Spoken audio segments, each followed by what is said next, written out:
All right, everybody, thank you so much for tuning in. This is literally the very first, we're so excited, physician interview that's happening on my YouTube channel, Dr. Jennifer Epstein. I am a chiropractor located in central Pennsylvania, and my vision for this is all about getting different kinds of doctors together to begin opening up communication, giving physicians the opportunity to not only learn about each other, but to give patients a really awesome inside scoop about what it takes to become a doctor, what we do, and when it's really important to go ahead and reach out to folks like us. So this being our very first interview, we are so excited to welcome Dr. Joseph Allen.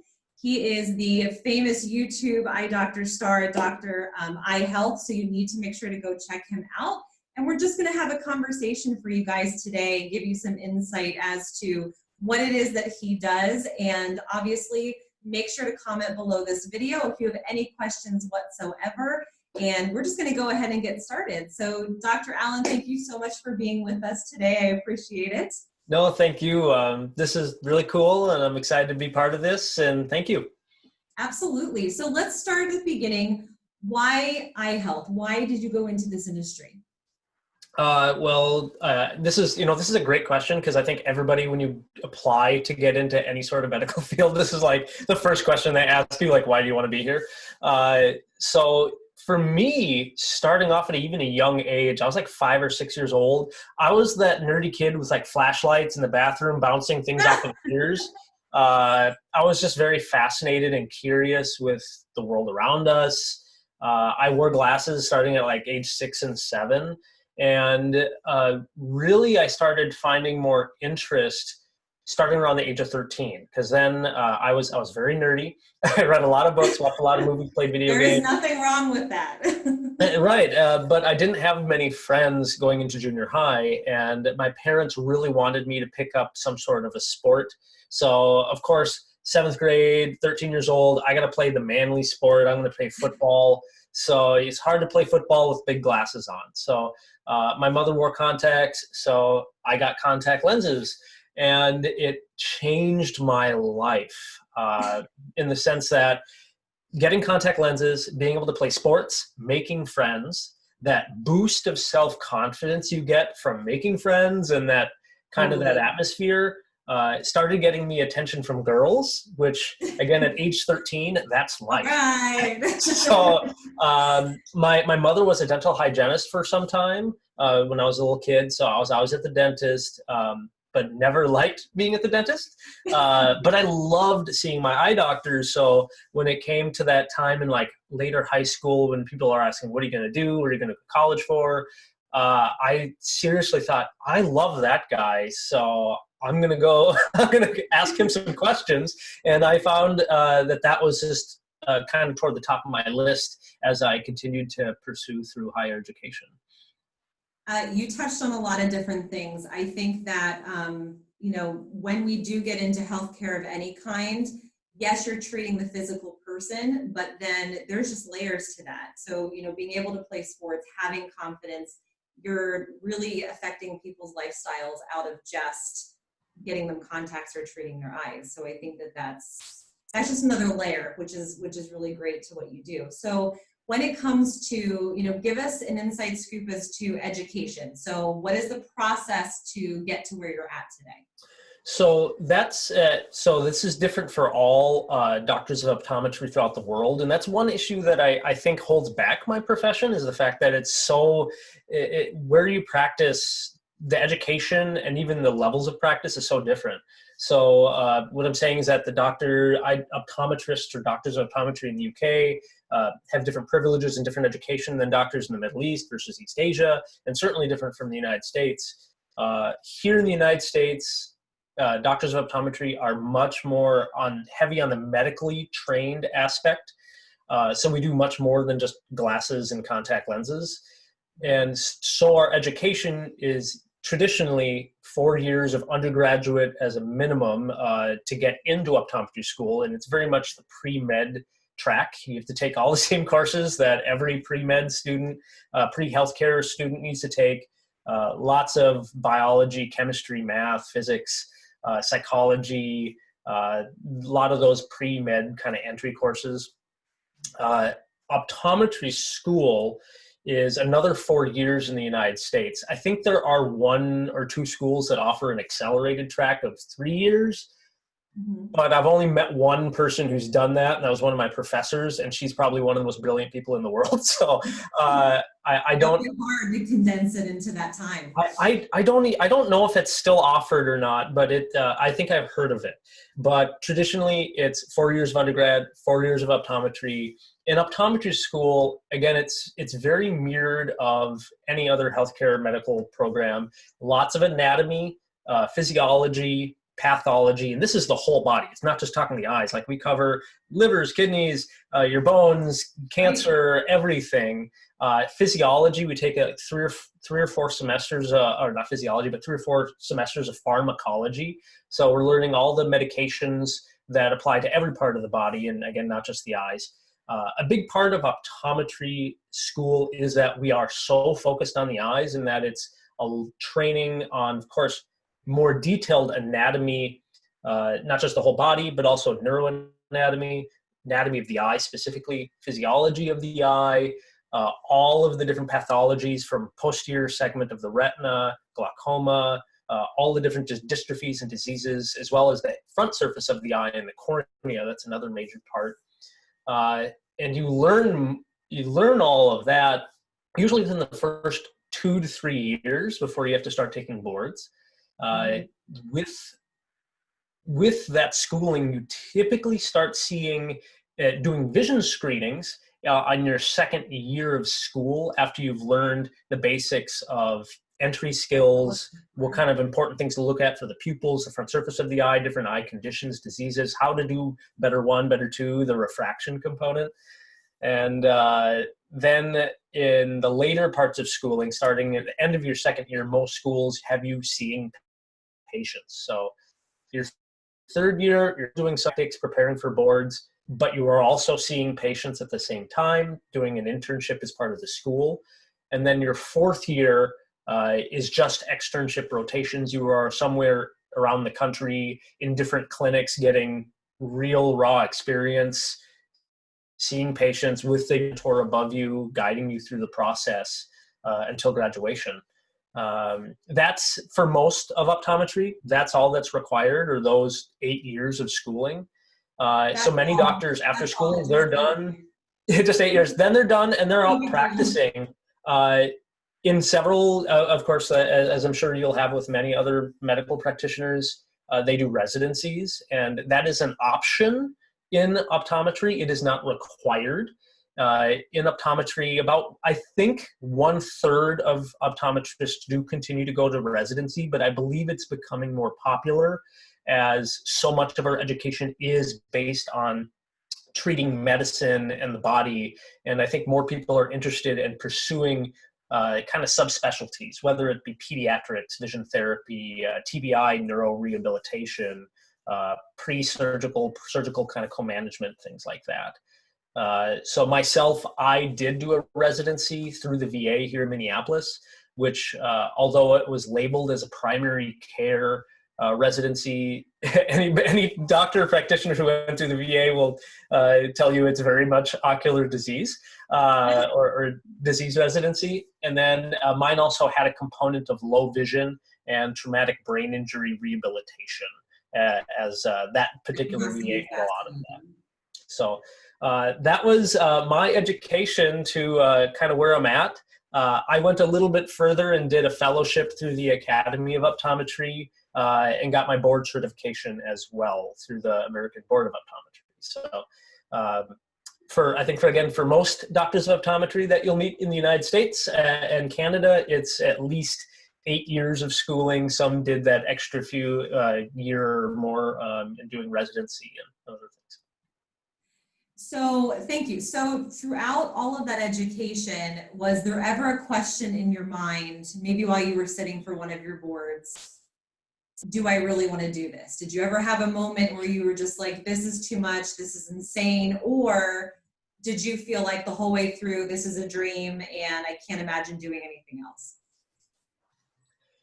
I was very set on wanting to be an eye doctor. I knew that I loved the eyes and I loved vision. I had so many questions and curiosities. I wanted to answer those. And I did well in school because I loved the topic, and I still nerd out and read articles, and I have textbooks that I just read in my free time because even though I've maybe read something 5 years ago or 6 years ago when I was in school, I read it again now because I have clinical experience. It means that much more, and I have more insight into it. So I definitely love my profession and the topics that I cover, although not everything in my profession.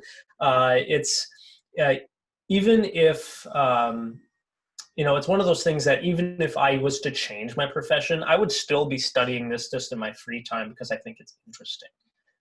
But I think that's how you know you found the right place. And you bring up a good point too. As a doctor, you have to keep learning. And I think the best learning and how you most cement what you know is while you learn in conjunction with the patients you have, right? So as you're having that clinical experience with somebody and you're getting to apply the things that you're reading and learning in that moment, everything just clicks, and it does. I mean, it just creates this whole new level of love and appreciation for what it is that you do. And then your patient outcomes are just that much better because you're that connected to the material, right? So that's been my experience as well. Okay, so very curious, if you had to pick something. I just lost internet connection, or maybe, I don't know if I did or you did. I can hear you and see you. Okay. Can you hear me? Okay, yes. I don't know what happened there. But. So I'm in Pennsylvania. We're about to have this like massive thunderstorm. So anything could happen at this point. Yeah. So I'm curious, if you were to pick something that you absolutely wish, and it can be one or two things, but you wish that other physicians knew about you and what you do, or a way that they could better utilize you as a practitioner, what would that look like? I think, a major thing, and this is an issue in, again, especially in optometry, is just the poor understanding of our knowledge and again, what we can help with. I think a lot of my profession, everybody thinks of us as the place you go for your glasses and your contacts. And I know that's, kind of a misunderstanding with chiropractic, same thing with dentistry. It's like going to an auto mechanic who knows every ins and outs of the motor for a race car, of foreign domestic cars, and expecting that they only know how to do an oil change. So glasses and contacts are the oil change of eye care.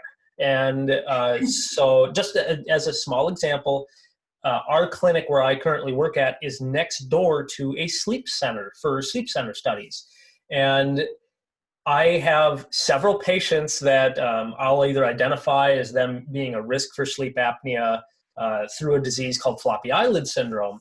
And so I can refer them to that sleep study center. But oftentimes I work with their primary care doctor to say, hey, I think they'd be a great candidate for this because of this and this. But the sleep study center doesn't even realize that we do this sort of thing or recognize this. And they came over and I felt a little bit it was condescending because they gave me all of these studies about these different eye diseases that are linked to it. And they even said, I don't think you guys know this stuff, but I just wanted you guys to know this. And I'm like, I wrote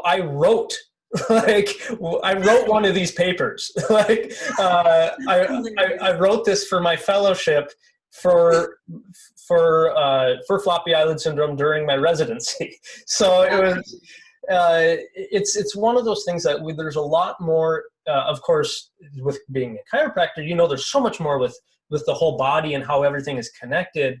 And the eyes are connected to your, things that happen in your liver connect to the eyes, things that happen in your brain connected to the eyes, your blood connected to the eyes. There's so much going on. It's one of those things where, hey, I spent 4 years studying this one part of the body really intensely, where other professionals may have spent one chapter studying that. Exactly. So I'm not going to attempt to anything that's related to chiropractic.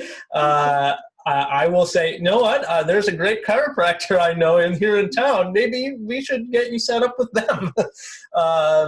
And so it's, it takes, what's the phrase? It takes like a village to, it takes a village, right? And I don't know everything, and I'm really happy to work with other people, and I just wish other professionals recognized how much more medically trained we are these days, and how we can really help with anything from headaches to like, of course, vision and blurred vision, things like diabetes, major issue with the eyes that we need to look at. A lot of patients don't get their eyes examined yearly when they're diabetic, and they should. So there's a lot we can work on together.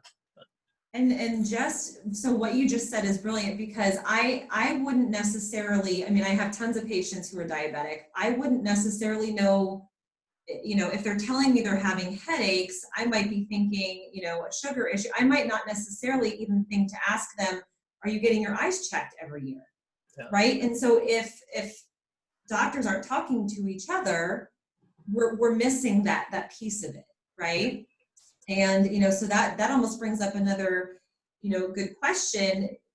Is there maybe, a couple of questions that either I, as a chiropractor or a DO or an MD, questions that we should be asking our patients that maybe we're not? Are there opportunities there that we aren't thinking about or we aren't taking to where we do need to be getting our patients to see you? I think inherently, that's a part of our training, is that when you go through that training, your preceptor, your professors, they all tell you, they put this level of responsibility on your shoulders, which is good, but they put that level of responsibility that you need to know everything and you need to do everything yourself. And, like, I know that a lot of I know you're not going to be using dilation drops in your patient's eyes, right? So, and I know when they go see their family doctor is not going to put tropicamide in their eyes and dilate them and look inside. They're going to maybe use a direct ophthalmoscope and take a quick glance at their optic nerve, and maybe if they're lucky, tell if it's swollen or not. Maybe. Yeah, maybe, because it's tough. That is a very tough thing to use. But in my profession, we spend the time to dilate the eyes, look inside, and look at everything to really understand what's going on. Certainly, I think an easy one, with how many diabetics there are in the United States, and that being such a big focus for patient care, that's certainly an easy one. The unfortunate thing with eye care, as it is with so much with medicine, is that we usually aren't symptomatic for problems until it's already too late. Right? So I love you. So with the eyes, a lot of people, a majority of people are like, well, I see fine. I don't need to see the eye doctor. And it's like, that doesn't mean, yeah. Or the classic one is with kids. Parents will finally bring their kids in because of something in the school, or they just, like, oh, we've never brought the kid in for an eye exam until they're like 18 or before they're going to college. And I'm like, they've got like this disease, this sort of thing. And they're like, well, they never complained about it. It's like, your young child does not know what the world should look like. They have nothing to compare it to other than their own experience. So they could have a lazy eye, a complete, like their eye's not functioning out of their left side, and they don't know because they compensate with the other eye. Right. And so there's so much more way we can make way in order to help people. Glaucoma is a great example, because you can lose 30 to 50%, depending on what study you read, 30 to 50% of your ganglion cells connecting your nerve to your eye before you even have any vision loss. So, and my goal is to catch it and treat it before you ever have vision loss. But unfortunately, people just don't even, most of the people who don't know that they have glaucoma, they'll first be like, I'm missing some vision over here. And that's already like 80% of the nerve is gone. So we have to catch things early. And so I think just getting that word out, the public education of how important it is to take care of your health at every age is an important thing. But sorry for that long, arc. But I want to capture every single thing that you're saying, because I think that we're so reactionary, and it's not just healthcare. Like, let's be honest, it's everything, right? But if we're not feeling or seeing something, it doesn't necessarily exist. And, and that's the exact conversation I have to have with my patients. When my back doesn't hurt, I don't need you. Well, by the time your back hurts, now we've got to rehab and fix something. Now there's damage that we have to deal with. And I have that, I have the conversation of, do you wait until you're walking into walls, like to go see your eye doctor? Do you wait until you have a cavity to go see your dentist? In any other context, it doesn't make any sense, but it's so fascinating and reassuring, honestly. Not that it's good, but it's reassuring to hear it from you and to know that this is kind of crossing industries. And you're right, we need to get that message out to people that preventative is the best way. And we can't just react to things as they happen, because like you said, particularly when it comes to the eye, when it's gone, it's gone. Yeah. You're not just regrowing it at that point. And I don't have dentures for your spine, right? So, it's so many great points. As far as that's concerned, what is your absolute most favorite thing to either see or treat in your practice? So that's like a mixed bag, right? Of course, I probably most commonly treat a lot of things that are refractive in nature, meaning farsightedness, nearsightedness, astigmatism, needing reading glasses, those sort of things. That's like the most common thing, because so many people have that issue, and when they notice their vision's blurry, that's why they come in. The difficult thing, I think, for a lot of eye care providers, including myself, is that I don't get feedback. I prescribe the glasses, they go get them, but they never come back and say, oh, like, these are amazing. Like, the optician or somebody where they bought it from hears that. And then I don't see them for like the next year when they're having problems again. But sorry, now that I'm talking and I'm thinking chiropractic, I'm like, I need better posture. I need to like sit better. I spent so much of my training doing medical aspect through the VA and everything. I get the most satisfaction from helping people with chronic issues and diseases. So right now, a lot of my love and passion is anterior segment disease or anterior surface disease of the eye. That includes dry eye disease or keratoconjunctivitis sicca, the medical term for it. There's corneal ulcers and inflammation, uveitis, those type of diseases. That, it's interesting, and maybe you'd comment on this as well, just out of curiosity. The thing that I found the most difficult, that I struggled the most with in school, ended up becoming my favorite thing as a practitioner. And I don't know if that's because I had to work so hard to figure it out. I had to work so hard to crack it, to understand it completely. And I don't understand it completely. I think it's impossible. But to get as good at it as I am, I had to work really, really hard. And because of it, I appreciate it and I respect it more. And therefore, I find more satisfaction from my professional activities working with that population and helping people with that issue than just, glasses, contacts. Again, that's the oil change. So, when I do something like that, somebody that's been struggling for like 15, 20 years with this, her eyes are red and inflamed and she can't see well, her vision's fluctuating, she's never happy. And then I just talk to her about her lifestyle, things that we can change, maybe prescribe 1 or 2 medications, did 1 or 2 procedures. And now she's like, people are coming up to me and they're like, your eyes aren't so red. Like, I can see. And they're just happy, they're smiling.